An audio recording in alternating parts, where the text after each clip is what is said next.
자, 이제 오늘도 여러분들과 같이 다니엘에서 7번째 강의를 시작을 합니다. 한번 따라하겠습니다. 오늘을 사는 성도의 자세.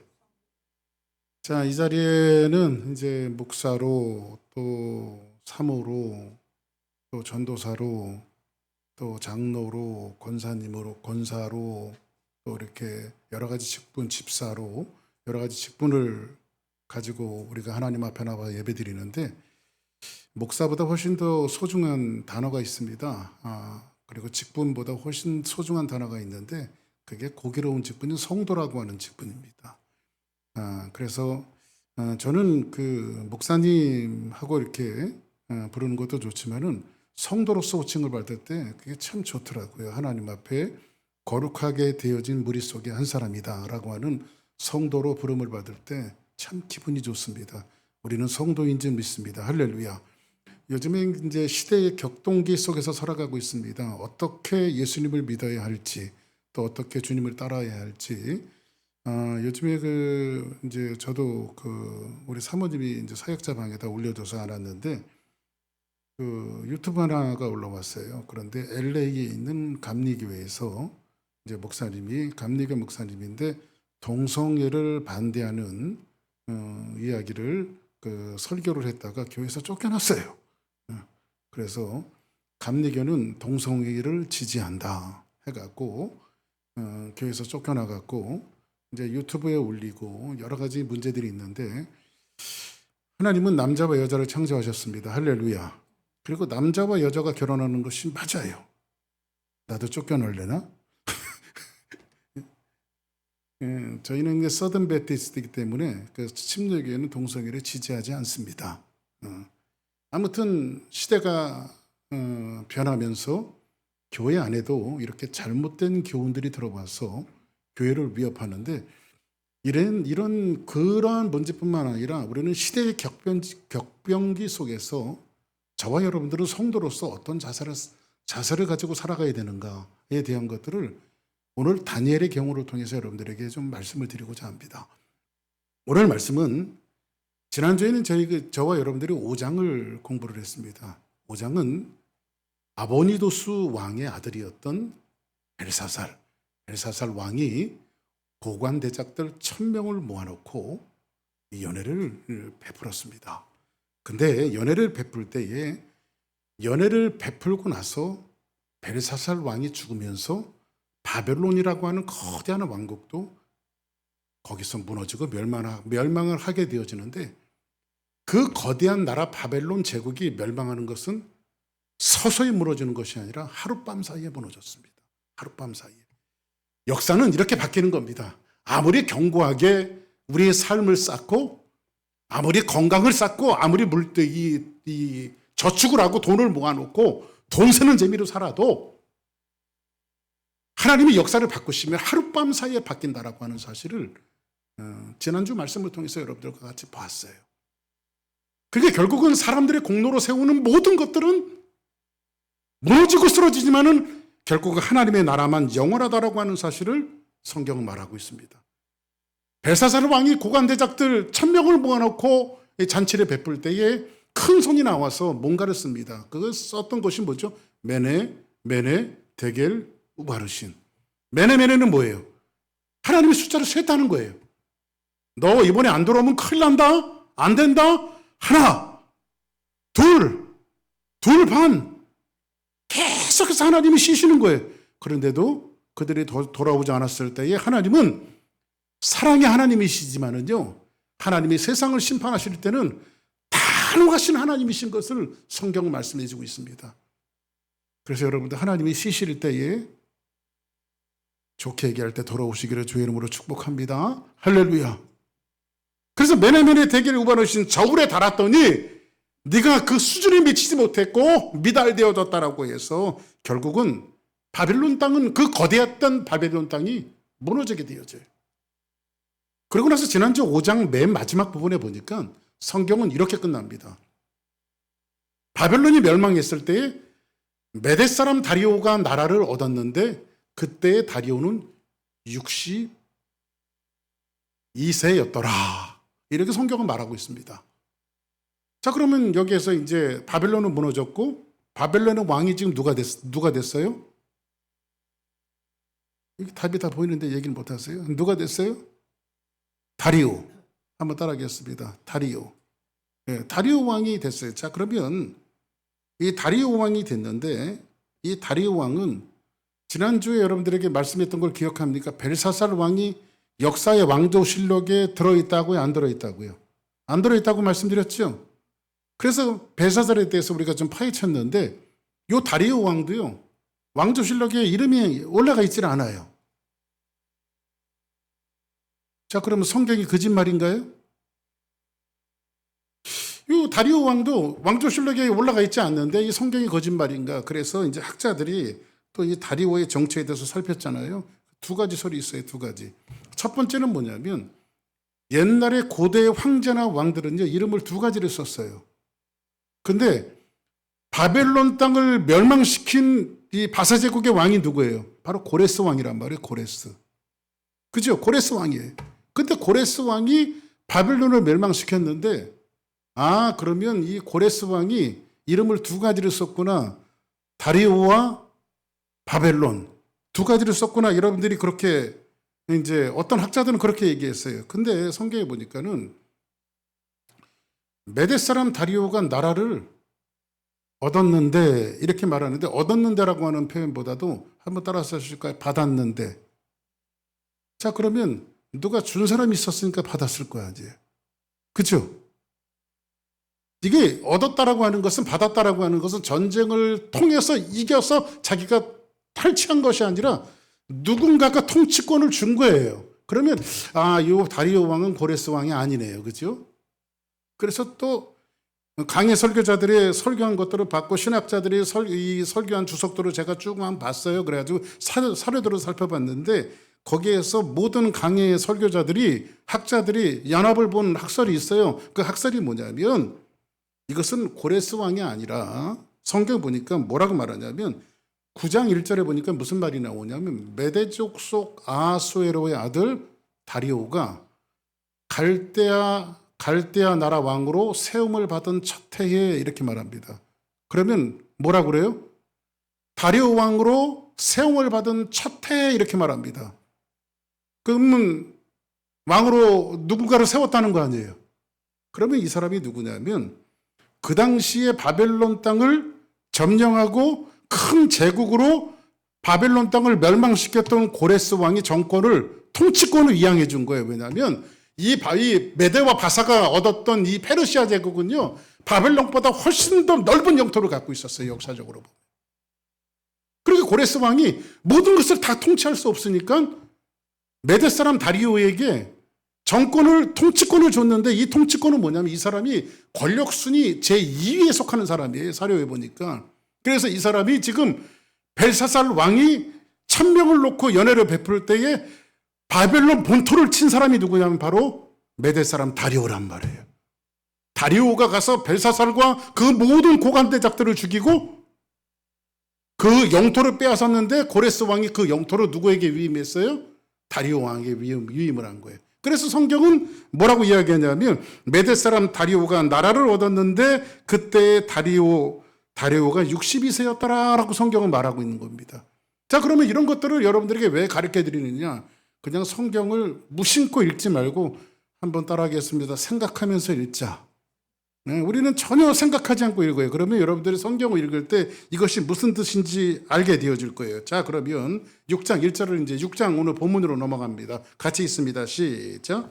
다리오가 자기의 뜻대로 고관 120명을 세워 전국을 통치하게 하고. 자, 보세요. 지금은 거대한 왕국을 가졌던 바벨론 제국이 하루아침 사이에 멸망했어요. 멸망을 서서히 시간을 두고 멸망한 것이 아니라 하루아침에 바벨론 땅이 멸망을 했어요. 그리고 고레스에 의해서 멸망되어졌던 이 바벨론 땅의 갈대아 지방의 통치자가 지금 누가 되어졌어요? 메대 사람 다리오가 지금 그 땅의 왕이 되어졌어요. 그러면 보세요. 한 나라는 멸망하고 한 나라는 또 세워졌습니다. 이거를 우리는 뭐라고 말하냐면 격변기라고 말해요. 그렇죠? 그런데 다리오가 왕이 되어지니까 이제 내각을 만들어야 되잖아요. 한 나라에도 대통령이 세워지면은요, 한 6개월 정도를 정권 이양 그 위원회가 있어갖고요. 모든 전 대통령이 했던 이 정권 이양들을 전문가들이 가서 그 모든 것들을 다 받는 거예요. 근데 다리오가 지금 자기의 뜻대로 고관 120명을 세워 전국을 통치하게 하는 120명의 내각을 지금 누가 단행하는 거예요. 다리오 왕이 지금 단행하는 거예요. 갈대아 통치자가 되어졌어. 이해되시죠? 무슨 말씀인지요? 자, 2절 볼까요? 같이 있습니다. 시작. 또 그들 위에 총리 셋을 두었으니 다니엘이 그 중에 하나이라. 이는 고관들로 총리에게 자기의 직무를 보고하게 하여 왕에게 손해가 없게 하려 함이었더라. 자, 그러면 이 말씀 무슨 말이냐면 다리오가 120명의 고관대작을 세우고 120명의 고관대작 위에 3명의 총리를 세웠어요. 3명의 총리 중에 한 사람이 누구예요? 바로 다니엘이란 말이에요. 다니엘. 이해되시죠? 자, 그런데 자, 3절 한번 볼까요? 시작. 다니엘은 마음이 민첩하여 총리들과 고관들 위에 뛰어남으로 왕이 그를 세워 전국을 다스리게 하고자 한지라. 자, 그러면 다니엘이 한번 따라하겠습니다. 민첩하여. 이제 민첩하다는 것을 머릿속에 조금 집어넣으세요. 제가 좀 이따 다시 설명해 드릴 테니까. 민첩하여. 그 다니엘은 마음이 굉장히 민첩한 사람이었어요. 그러니까 딱 봐도 다리오 왕의 눈에 딱 봐도 그 사람이 보이는 거예요. 눈에 띄는 거예요. 목회를 하다 보고 또 사람들을 만나보면요. 뭔가 눈에 탁 띄는 사람들이 있어요. 민첩한 사람들이 있어요. 지혜로운 사람들이 있고요. 근데 3명의 총리를 세웠지만은 사실상 다리오 왕이 3명 중에 누구를 가장 총애했냐면 다니엘을 가장 총애해서 다니엘을 통해서 온 세상을 지배할 그런 마음을 누가 갖고 있었어요? 다리오 왕이 갖고 있었단 말이에요. 자, 그러면 지금 다니엘은 본토 출신도 아니고 어디 출신이에요? 예? 포로 출신이에요. 저 유대 나라에서 포로로 끌어온 사람이에요. 근데 지금 대충 그 다니엘의 나이가 몇 살이 됐냐면 80이 넘은 나이예요. 80이 넘은 나이에도 굉장히 민첩했어요. 다니엘은요. 지혜로웠고. 여러분들, 우리 교회 성도들도요. 나이가 들면 들수록 민첩하기를 주의 이름으로 축복합니다. 훨씬 더 지혜로워져야 돼. 할렐루야. 훨씬 더 지혜로워지고 훨씬 더 민첩한 성도들이 됐으면 좋겠어요. 근데 이런 격변기 속에서 난세 영웅이 난다고 다리오 왕도 딱 보니까 다니엘을 통해서 이 나라를 통치하면 나라가 부강하고 잘 될 것 같아. 그래서 딱 픽업했는데 이거 보니까 포로 출신이란 말이야. 정통성이 없어. 그 오늘 아침에 성경 공부의 제목이 뭐였죠? 네? 포용. 그죠? 포용하지 않아요, 우리는. 포용하지 않아. 그래서 고넬료를 통해서 이방인들을 어떻게 사랑하시는가를 우리가 배웠잖아요. 하나님께서 이방인들도 어떻게 사랑하시는가. 그들에게도 구원이 있는 거. 근데 유대인들은 유대인들만 구원을 받는다고 이야기하고 히브리 사람들은 야훼 하나님, 여호와 하나님은 자기의 하나님을 믿어서 이방인의 하나님이라고 믿지를 않았어요. 근데 이들은 포용하지 않아요. 그 다니엘이 사실상 제2인자가 되어지니까 음해하는 세력들이 생기기 시작했어요. 어떻게 음해하는 세력들이 생기기 시작하냐 하면 하여튼 남 잘 되는 꼴을 우리나라 사람도 그렇고 딴 나라 사람도 그렇고 하나의 만국 통상 언어야. 남 잘 되는 꼴은 못 봐요. 그죠? 한번 같이 읽어볼까요? 시작. 이에 총리들과 고관들이 국사에 대하여 다니엘을 고발할 근거를 찾고자 하였으나 아무 근거, 아무 허물도 찾지 못하였으니 이는 그가 충성되어 아무 그릇됨도 없고 아무 허물도 없음이었더라. 이제 고관 대작들이 국사에 대해 다니엘을 고발할 근거를 찾는 거예요. 여러분들 그 나이가 들고 세월 속에 묻어나는 때가 있을까요? 없을까요? 사람들은요. 나이가 들면 연세 드신 분들한테는 좀 죄송합니다. 나이가 들면 들수록 죄 지은 게 더 많아요, 사실은. 네? 저도 이제 나이가 들면 들수록 훨씬 더 죄 지은 게 많아요. 사람은요.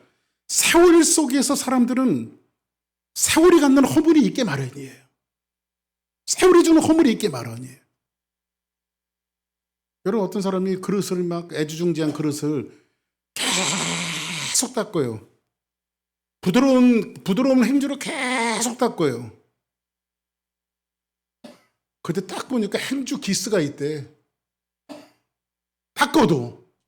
그래서 세월 속에 묻어나는 어떤 세월 속에 묻어나는 이런 흔적들이 다 있거든요. 근데 성경에 보니까 다니엘을 고발을 하려고 고관 대적들이 털어버리는 거예요. 다니엘을 털었어요. 요즘에 보니까 신상털이범들이 왜 이렇게 많은지. 인터넷 매체들 보면요, 한 사람 딱 타겟 걸리면 지하고도 상관없는데 뭐 이렇게 터는지 몰라. 그 털어갖고 자기에게 밥이 나와 떡이 나와. 그런데도 왜 이렇게 터는지 몰라. 그죠? 그들은 인터넷 시대가 아니었는데 고관 대적들이 다니엘을 털기 시작했어요. 근데 아무 허물을 찾았어요? 못 찾았어요? 아무 허물을 찾지 못했어요. 이는 그가 충성되어, 한번 따라합시다. 충성되어. 이 충성이라고 하는 말이 여러분들 믿음의 근거 되어지고 있거든요. 충성되어 아무 그릇됨도 없이 아무 허물도 없음이었더라. 다니엘의 나이 80이 넘었는데도요, 푸른 청청한 지게를 가지고 그에게 아무 허물을 찾을 수가 없었어요. 우리 교회 성도들이 이 박 목사를 위시해서 우리 성도들이 그렇게 살았으면 좋겠어요. 할렐루야. 응? 털어서 먼지 안 나는 사람 있다 없다? 한번 따라합시다. 털어서 먼지 안 난다. 누가? 주사랑교회 성도들이. 할렐루야. 응? 그런 성도들이 되어져야 돼요. 이게 뭐든지 여러분들 유독 우리의 삶 속에서 여러분들 우리는 신앙생활을 하면 할수록 그 정도의 길을 걸어가는 것이 얼마나 좋아요. 격변기 속에서 여러분 요즘에 상황윤리가 있잖아요. 이런 상황에서 뭐 하나님을 뭐 이렇게 믿으면 되죠. 여러분들 정식이 뭔지 아십니까? 주일 예배 나오는 게 정식이야. 그죠? 우리는 사식을 싫어해. 정식을 좋아하지. 응? 주일날 땡 치면 11시에 나와서 예배 드리는 게 맞는 거예요. 그게 뭐예요? 한번 따라합시다. 정식이다. 하나님 앞에 예배 드리고 기도하는 게 뭐예요? 그게 정식이에요. 주일날 하나님 앞에 예배 공동체로 모여서 예배 드리는 것이 정식이에요. 요즘에 코로나가 가져다 준 교회의 변화들이 굉장히 많이 있습니다. 물론 어쩌다가 그런 사람들도 좀 필요할 수는 있지만은 이제 요즘에 가나안 교인들이 얼마나 많은지 몰라요. 가나안을 거꾸로 얘기하면 뭡니까? 안 나가. 가나안 안 나가. 안 나가 교인들이 많아요. 가나안 교인들이. 그래서 코로나 때 그냥 TV 매체에서 노트북 켜놓고 핸드폰 켜놓고 이게 왜 뉴스가 돼갖고요. 집에 앉아갖고요. 이 인터넷, 저 교회 예배신앙, 이 교회 예배신앙 가면서 자기 입맛대로 막 목사님들 설교 골라갖고요. 내가 보기에는 여기도 어느 교회 하나가 목사님이 안 계신데 어떤 분이 괜찮은 설교 목사님을 유튜브에 하나 딱 픽업을 해갖고 TV 틀어놓고 예배 드리는 데가 있다고 하더라고. 휴스턴에.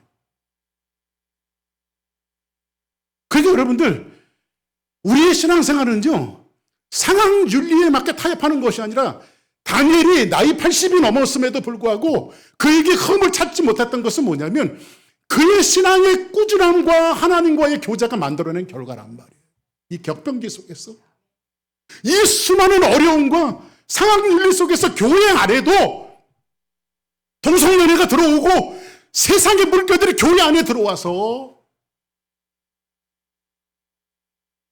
목사님이 남자인데 사모님도 남자야. 목사님도 여자인데 사모님도 여자야. 이걸 뭐라고 불러야 될지. 그렇죠?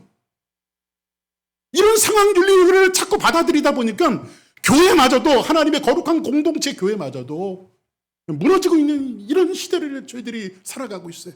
이거에 또 반항하게 되어지면요 법적으로 몰려갔고요. 언제가도 말씀드렸죠. 저한테 남자 둘이 찾아와서 결혼주를 해주십시오. 그러면 제가 못합니다. 그러면 저도 영창 갈지 몰라요. 깜빵. 지금 그런 시대에 살아가고 있어요. 이런 격변기 속에서 이런 삼엄한 어려움 속에서 우리가 어떻게 신앙을 지킬 수 있는가. 다니엘을 한번 보십시오.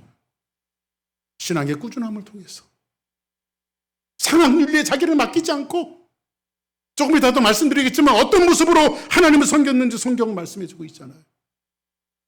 어떤 교회에 목사님이 목회를 한 20여 년 하셨는데 목회를 참 잘하셨습니다. 근데 목회에 슬럼프가 왔어요. 교회 가기가 싫은 거예요. 자기가 단지 목사인데 교회 가기가 싫은 거예요. 그런데 집에 와서 사모님한테 이야기하더래요. 한 분은 주일 예배 딱 마치고 오더니 에이씨 나 다음 주부터 교회 안 나가 그러더래요. 목사님이.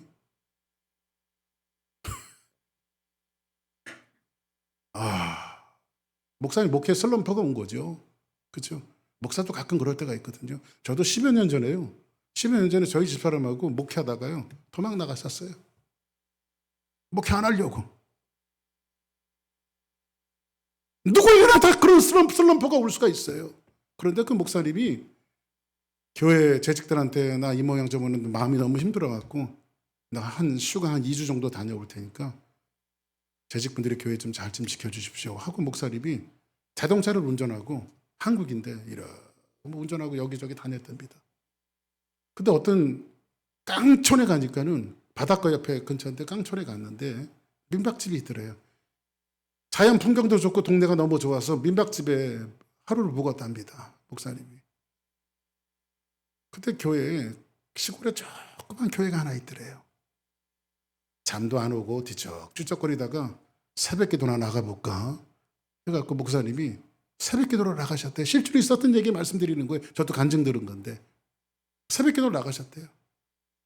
근데 목사님이 시골교회 목사님이 설교를 하시는데 설교가 하나도 안 들어오더래요. 왜냐하면 목사가 목사 설교 듣고 은혜 받기가 이게 힘든 거거든요. 저도 그래서 목사님들 다른 목사님들 설교하면 제가 은혜 받기가 여간 굉장히 힘들어요. 그래서 저도 목사님들 설교하는 데는요 설교 부탁이 들어와도 잘 설교 잘 안 합니다 제가. 왜냐하면 그 목사님들이 제 설교를 듣고 은혜를 받는 것이 아니라 저게 성경대로 설교하나 안 하나 그거 따지고 있어요. 따지고 있어. 그 설교가 하나도 은혜가 안 되더래요. 그리고 이제 목사님이 설교를 마치더니 불이 꺼지고 찬양 소리가 이제 음악이 각자 기도하시다 돌아가시기 바랍니다. 해갖고 목사님이 저 뒤에 무릎을 꿇고 이렇게 머리를 숙여 기도를 하고 있는데 그게 권사님인지 누군지 연세 많으신 권사님이 앞에 딱 무릎을 꿇고 기도를 하시더래요. 그런데 계속 한마디만 반복을 하더래요. 한마디만 그 권사님이 그것도 크게 그 기도가 이겁니다. 정식으로 믿게 하옵소서. 하나님 정식으로 믿게 하옵소서. 하나님 정식으로 믿게 하옵소서. 근데 이 목사님이 너무 쇼크를 받아갖고 그 소리에 그래서 그때부터 이 목사님이 자기 이 목양의 좌우명을 정식으로 믿자. 그 할머니 권사님이 기도하는 거에 은혜를 받아갖고 이분이 목사님이 거기서 힘을 얻어갖고 그래 내가 지금까지 정식으로 안 해서 그렇지.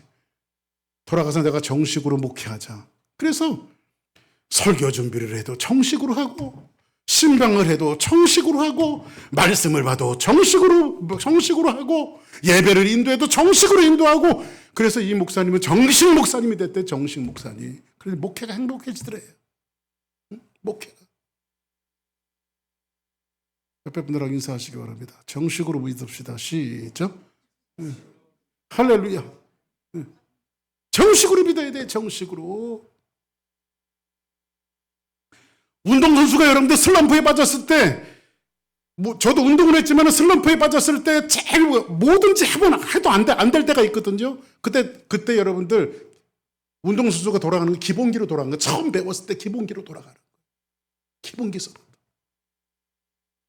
신앙생활 여러분들 연조로 10년, 20년, 30년 했다 이거 자랑하는 것이 아니라 우리 인생의 신앙생활 속에서도 슬럼프가 찾아올 때 여러분들 내가 언제 하나님을 만났으며 내가 언제 예수 그리스도를 만났으며 그곳에서 언제 구원을 받았고 하나님이 나를 불러주신 그 은혜의 자리에 다시 돌아가는 거. 거기서부터 다시 시작하는 거. 다니엘이 이런 그 푸르청청하고 이 격분기 속에서도 신앙을 타협하지 않았던 것은 어떤 이유인지 아십니까? 다니엘은 민첩했어요. 민첩하다고 얘기하니까 속도 같은 걸 얘기하는데 속도로 이야기하는 것이 아니라 하나님을 사랑했다는 거예요. 성령의 충만함을 받아서 하나님을 사랑했다는 거예요. 여러분들 이렇게 질문해 볼게요. 사랑하는 사람들을 위해서는 민첩합니까? 안 합니까? 뭐 사랑하는 사람들을 위해서는 저 하늘에 달도 따다주고 별도 따다주고 싶지, 그런 뻔한 거짓말들을 시키잖아요. 우리 옛날에 보면 저 하늘의 별도 당신을 위해서 따다줄게. 사랑하는 사람을 위해서 다 하는 겁니다. 그래서 아침에도 생각이 나서 말씀드렸는데, 지난 목요일날 새벽기도 끝나고 사모님이 여기서 출근을 했어요. 그런데 출근하고 한 20분 만에 전화가 왔어요. 이것도 무슨 일이 일어났구나. 그랬더니 저한테 전화를 하기를, 여보, 근데 아까 교회에서 나올 때 퍽 소리가 나더니 차가 옆으로 기울어진대요, 자꾸. 빵꾸 났구나. 그 소리를 듣고 제가 그냥 바로 옆에다가 게스 스테이션이나 아무 데나 보이면 바로 옆에다가 갖다 대라고 그랬습니다. 그 소리를 듣자마자 창고에 가서 에어 놓는 거 챙기고 와이어 챙기고, 시키지도 않았어요. 내가 다 하는 거예요. 그거 짊어지고 막 쏜살같이 막 달려가고, 출근해야 되니까 제 차 주고 출근시키고, 저는 그 빵꾸 난 차를 잡기를 떠갖고 막 스페어 타이어를 갈고, 서비스 센터 가서 새 타이어 밖에도 다 망가뜨렸더라고. 그냥 떼우면 될 거를 너무 많이 가갖고 밖으로 다 망가뜨렸더라고. 그래서 제가 하나도 원망 안 했어요. 그냥 잘했다 그냥. 그러고 그래서 서비스 센터 가갖고 타이어 새 타이어 갈아주고, 그것도 뭐 또 이게 잘못 그 메이커가 이렇게 디퍼런한 또 메이커를 갈아주면 안 돼서 그거가 딱 맞는 타이어를 구해서 그걸 갈아주고, 이참에 내가 뭐 이제 차도 좀 깨끗이 닦아주자 카워시 가서 차도 팍팍 닦고, 안에 백힘도 당하고 수건으로 먼지도 닦아주고, 아무데나 버렸던 휴지들을 내가 다 집어서 버려버리고, 보니까 가스가 없어. 그래서 가스 스테이션에 가서 가스도 풀탱크를 넣어갖고 갖다 줬더니 당신이 최고야 그러더라고요. 한번 따라합시다. 사랑하는 사람을 위해서는 민첩하다. 이게 성령의 감동이에요. 할렐루야. 다니엘이 민첩했다라고 하는 것은 하나님을 사랑하니까. 할렐루야. 하나님이 굳이 시키지 않아도 그 인생 자체를 정식으로 하나님을 믿는 거예요. 정식으로. 아멘. 괴로워도 피곤해도 힘들어도 교회 나가고 싶지 않아도 하나님 오르는 주일이니까 내가 교회 갑니다 하고 교회 나가는 거야. 아멘. 하나님 오르는 거룩한 주일인데, 오늘 산적한 일들도 많고 수많은 일들도 많지만 하나님을 만나는 것이 그 무엇보다 중요하기 때문에 저는 교회 갑니다. 하나님 앞에. 그래서 여러분들 시간 들이고 물질 들이고 하나님 앞에 나서 정식으로 믿는 거잖아요. 그렇죠? 근데 그것이 세월 속에 쌓이면 여러분들 80 지나고 90 넘고 100살이 넘어도 우리에게 흠잡을 것이 없이 우리는 하나님을 사랑하는 민첩함이 우리 안에 있다니. 할렐루야. 오늘 성경이 말씀하고 있는 것이 그것을 이야기하는 거예요. 그러니까 이런 사람에게는요, 세상이 주목하는 거예요. 네? 세상을 향한 하나님의 대안이 누군지 아십니까? 정식으로 하나님을 믿는 사람들을 시대 속에 드러내는 거예요. 하나님께서. 포로 출신이라 할지라도 하나님께서 다니엘을 제2인자로 드러내시는 것을 왜 드러내신지 아십니까? 하나님을 사랑하기 때문에. 인생에서 가장 중요한 게 뭔지 아십니까? 우리가 예수 믿고 여러분들을 우리 삶 속에 가장 중요한 게 뭔지 아십니까? 바로 하나님 사랑입니다. 우리가 왜 이웃 사랑에 대해서 이웃들과 우리의 삶이 메스업되는지 아세요? 본질적인 하나님의 사랑을 이루어내지 못하기 때문에 이웃 사랑이 메스업이 되어지는 거예요. 하나님께서 이스라엘 민족들을 애굽에서 불러내시고 광야에서 하나님의 백성으로 삼으시고 모세를 불러서, 모세야, 내가 이 노예 출신들 이 이스라엘 민족들을 네 조상 아브라함과 이삭과 야곱과 약속했기 때문에 내가 내 백성으로 삼을 건데 너는 가서 그들에게 전달해라. 뭘 전달할 거예요? 그때 하나님의 볼이 돌에다 새기기 시작합니다. 나 위에 다른 신을 두지 말지니라. 새긴 우상을 만들지 말지니라. 나의 이름을 망령되이 일컫지 말지니라. 너희는 안식일을 거룩히 지켜라. 이 사계명까지가 뭡니까? 하나님을 어떻게 사랑해야 하는가를 가르쳐주고 있어요. 어떻게 하나님을 사랑하시겠습니까? 여러분의 삶의 자리에 하나님 외에 다른 신을 두지 않는 거예요. 아유, 목사님, 저는 절에도 안 가고요, 마음에 또 안 믿고요, 다른 우상 두지 않았는데 그 우상이라고 하는 것이 그 우상을 얘기하는 것이 아니라 하나님의 최우선의 자리에 그 무엇인가를 올려놓는 게 여러분들의 우상이에요. 응? 돈을 쫓아가면 돈도 우상이 될 수 있고, 세상을 쫓아가면 세상이 우상이 될 수도 있고, 모든 것들이 다 우상이 될 수 있어요. 하나님의 자리에 세상의 자리를 체인지해놓는 거, 그게 우상이에요. 안식일을 하나님을 사랑할 때에 어떤 역사가 벌어지죠? 내 부모를 공경하라. 부모와의 평안이 이루어지고, 그렇죠? 이웃과의 평안이, 살인하지 않게 되어지고, 간음하지 않게 되어지고, 도둑질하지 않게 되어지고, 거짓말하지 않게 되어지고, 남의 것을 탐하지 않게 되어지고. 소위 얘기해서 여러분들, 이렇게 하나님을 사랑하면 이웃과의 사랑들이 굉장히 아름다워진다는 거예요. 다니엘은 누구를 사랑했습니까? 하나님에 대해서 민첩했어요. 하나님을 사랑했습니다. 성경 13절 한번 볼까요? 시작. 그들의 왕 앞에서 말하여 이르되 왕이여 사로잡혀 온 유다 자손 중에 다니엘이 왕과 왕의 도장에 찍힌 금령을 존중하지 아니하고 하루에 3번씩 기도하나이다 하니. 여기서 보니까 이 사람들이 뭐래요? 왕이요, 왕 앞에서 말하여 이르되 왕이여 사로잡혀 온 유다 자손 중에. 이게 이 말이 뭐예요? 저 포로 출신, 노예 출신 저 다니엘이 왕의 명령을 어기지 않습니까? 포용하지 않는 거죠. 배타하는 거죠. 그리고 나서 14절 시작. 왕이 이 말을 듣고 그로 말미암아 심히 금심하여 다니엘을 구원하려고 마음을 쓰며 그를 건져내려고 힘을 다하다가 해가 질 때에 이르렀더라. 여기서 보니까 이 다리오 왕이 그래도 다니엘을 킵하고 싶고 사랑했던 것 같아요. 그 다음 볼까요? 15절 시작. 그 무리들이 또 모여 왕에게로 나아와서 왕께 말하되 왕이여 메대와 바사의 규례를 아시거니와 왕께서 세우신 금령과 법도는 고치지 못할 것이니이다 하니. 여기 이 바벨론을 무너뜨린 나라가 작은 나라였던 메대와 큰 나라였던 페르시아, 바사라고 하는 이 두 나라가 연합해서 바벨론을 멸망시켰거든요. 그럼 메대보다 훨씬 더, 이 다리오 왕은 어디 사람? 메대 사람이잖아요. 그 메대보다 훨씬 더 강력한 힘을 갖고 있었던 나라가 어디? 바로 바사 제국, 페르시아 제국, 고레스 왕이란 말이에요. 그래서 여기서 바사 제국의 규례를 이렇게 말하고 있죠. 누가 지금 이걸 어겼다는 거예요? 다니엘이 어겼다는 거예요. 그리고 나서 16절 볼까요? 시작. 이에 왕이 명령하매 다니엘을 끌어다가 사자 굴에 던져 넣은지라. 왕이 다니엘에게 이르되 내가 항상 섬기는 너의 하나님이 너를 구원하시리라 하니라. 이게 이제 왕도 어떻게 할 수가 없으니까 다니엘을 어디에다 집어넣어요? 사자굴 속에 집어넣어요. 사자굴 속에. 그리고 너희 섬기시는 하나님이 너를 구원하시리라 이렇게 말합니다. 여러분들, 저와 여러분들이 살다 보면 지금 다니엘은 조금 우리가 볼 땐 미련할 정도로 하나님 앞에 충성을 다하고 있습니다. 요즘엔 충성이라고 하는 단어들이 좀 무색한 시대에 살아가고 있습니다. 우리 어릴 때만 해도 충성이라고 하는 단어를 굉장히 많이 썼거든요. 근데 요즘에 충성이라고 하는 단어가 없어졌어요. 근데 여러분들이 충성이라고 하는 단어가 성령의 열매입니다. 그렇죠? 성령의 열매. 다니엘이 최선을 다해서 하나님 앞에 충성했는데 이 충성이라고 하는 것은 성실이라고 하는 의미보다도 더 스트롱한 거예요. 한번 성경 볼까요? 자, 다니엘이 굴 속에서 하나님의 구원을 받는데 한번 따라 하실까요?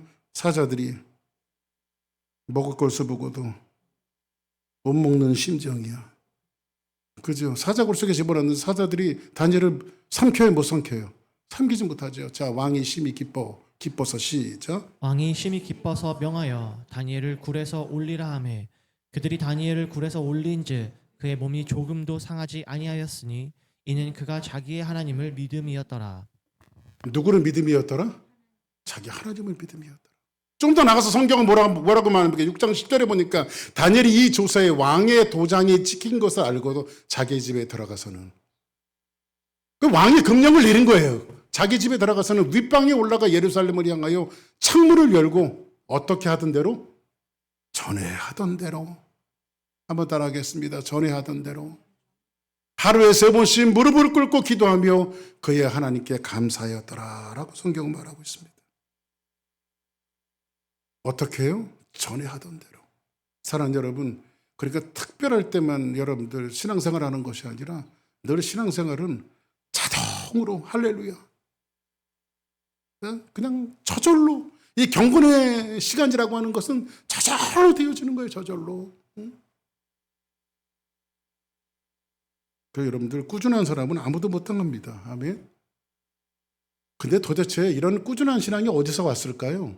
다니엘이 왜 그렇게 하나님에 대한 충성을 했을까요? 여긴 다 이유가 있어요. 한번 볼까요? 9장 1절을 보니까 메대 족속 아하수르의 아들 다리오가 갈대아 나라 왕으로 세움을 받은 첫 해에, 한번 2절 같이 읽어볼까요? 시작. 곧 그 통치 원년에 나 다니엘이 책을 통해 여호와께서 말씀으로 선지자 예레미야에게 알려주신 그 연수를 깨달았나니 곧 예루살렘의 황폐함이 70년 만에 그치리라 하신 것이니라. 할렐루야. 지금 다니엘이 예레미야를 읽다가 뭘 깨달았냐면, 먼저 있었던 선지자 예레미야가 예언을 해놨는데 뭐냐면, 너희 이스라엘 민족들은 계속해서 노예 생활이 아니라 결국은 70년 만에 너희들이 해방을 받을 것이라고 하는 사실을 지금 예레미야를 통해서 예언했던 것들을 말씀에 눈이 열려지기 시작해요. 그러니까 결국은 미래에 대해서 하나님이 계시하시고 앞날에 대해서 하나님께서 알게 하시는 거예요.